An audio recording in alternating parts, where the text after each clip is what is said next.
असम के एक छोटे से शहर डिब्रू का एक लड़के ने 400 करोड़ की कंपनी बना ली। आखिर कैसे, मैं बताता हूँ। एक दिन एक लड़का आराम से बैठा और उसका फोन कॉन्टिन्यूसली वाइब्रेट किए जा रहा था। देन ये थॉट कि भाई इतने मैसेजेस कौन कर रहा है। देन गॉट टू नो कि भाई मेरे दोस्त ही मुझे कभी स्नैपचैट पर, कभी इंस्टाग्राम के ऊपर, कभी आई मैसेज के ऊपर, कभी व्हाट्सएप के ऊपर डिफरेंट जगह मैसेजेस आ रहे थे। देन ये थॉट कि भाई मुझे हर एक मैसेज को पढ़कर रिप्लाई करने के लिए डिफरेंट एप्स को यूज करना पड़ता है। देन ये थॉट कि काश कुछ ऐसा होता लाइफ के अंदर जहां पर सारी की सारी एप्स के मैसेजेस एक जगह आ जाते हैं। और ऐसा कितनी बार होता है कि हम एक ही इंसान से कितनी जगह पे बात कर रहे हैं, इंस्टाग्राम, फेसबुक, स्नैपचैट, लेकिन इसका सोल्यूशन सोचते सोचते इस बंदे ने बना दी text.com, जिसमें सभी मेजर ऐप्स के चैट बॉक्स आ गए और आप एक ही जगह से सारे मेजर ऐप्स के चैट बॉक्स को यूज कर सकते हैं। सोच सकते हो लाइफ कितनी आसान हो जाएगी, और कर भी दी इन्होंने। लेकिन ये फेमस इस कारण से नहीं हुआ कि सारी चैट्स एक चैट ग्रुप में आ गई थी। ये फेमस इस कारण से हुआ क्योंकि ये काफी इनक्रिप्टेड और सेफ था। इनका कोई भी मैसेज text.com के सर्वर से नहीं होकर जाता था, which made it really safe and reliable. Oops, लड़के का नाम तो बताया ही नहीं।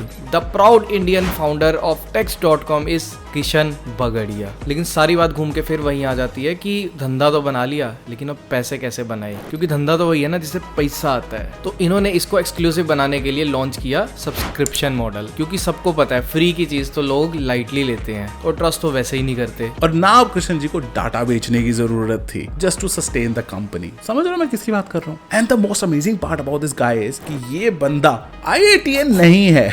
इवन इस बंदे ने अपनी 12th भी भाई ओपन से पास करी है और लाइफ में जितना टेक सीखा सब ऑनलाइन सीखा। कोई बड़ी यूनिवर्सिटी को नहीं कैरी ऑन किया था। अब देखो इनको शौक तो 2012 से ही था। 2012 से ही ये विंडोज की काफी एप्स बना रहे थे। लेकिन इस सारे सिनेरियो के अंदर इसके फादर बहुत ज्यादा सपोर्टिव रहे हैं और इसके फादर ने 2023 के अंदर जनवरी में इन्हें सैन फ्रांसिस्को भेज दिया to continue his text.com journey. अब जिंदगी बढ़िया चल रही है, धंधा बढ़िया चल रहा है, पैसा मोटा आ रहा है, लेकिन ये अब आने लगा बहुत ज्यादा बड़े बड़े वेंचर्स की नजर में। OpenAI, ऑटोमेटिक जैसी कंपनीज इनको रीच करने लगी, लेकिन असली दाल गली इनकी ऑटोमेटिक के साथ, जिसके अम्ब्रेला के अंदर बहुत बड़ी बड़ी कंपनीज आती हैं लाइक वर्डप्रेस, एक ऐसा प्रोडक्ट जो दुनिया में पता नहीं कितने लाखों लोग यूज करते हैं, और इनके अच्छे प्रोडक्ट्स लाइक टम्बलर भी। और वहां से आया कुछ ऐसा ऑफर जो हमारे कृष्ण जी रिजेक्ट नहीं कर पाए and sold his company for whopping 416 crore. So what do you think about it कि कैसा उनका डिसीजन रहा इस बिजनेस को लेकर? So comment down below. और कंटेंट अच्छा लगा हो तो आप सब्सक्राइब करना ना भूलें, क्योंकि हर हफ्ते हम ऐसी वीडियोस लेके आते रहेंगे।